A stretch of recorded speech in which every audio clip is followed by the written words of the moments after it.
काली हवेली, आग का रहस्य, भाग 7। अनिरुद्ध का गायब होना। हवेली की लपटें बुझ चुकी थी। गांव वाले राज की सांस ले रहे थे, लेकिन जब उन्होंने चारों ओर देखा तो अनिरुद्ध कहीं नहीं मिला।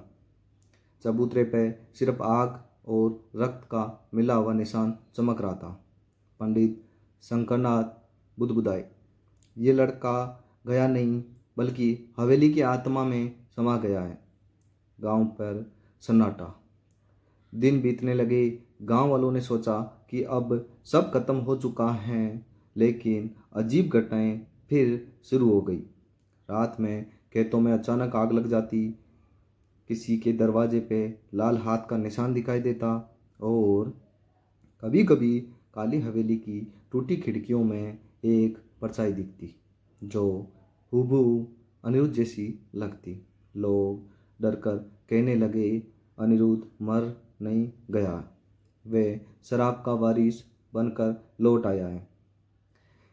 अनिरुद्ध की आत्मा। एक रात पंडित शंकरनाथ हवेली में गए। तहखाने में वही चबूतरा अब भी मौजूद था। अचानक पीछे से आवाज आई, पंडित जी। उन्होंने मुड़कर देखा। वही अनिरुद्ध खड़ा था, लेकिन उसकी आंखें अब इंसानी नहीं थी। वे लाल और सुनहरी लपटों की तरह चमक रही थी।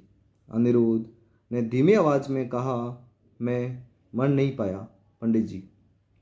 मैं हवेली में बन चुका हूँ। मेरे भीतर ठाकुर की अग्नि और मेरा रक्त मिल गए हैं।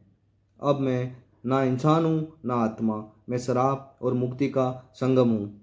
अगली सुबह गांव वालों ने देखा कि पंडित शंकरनाथ का शरीर हवेली के बाहर पड़ा है। वे जीवित थे, लेकिन उनकी आंखों में डर समा चुका था।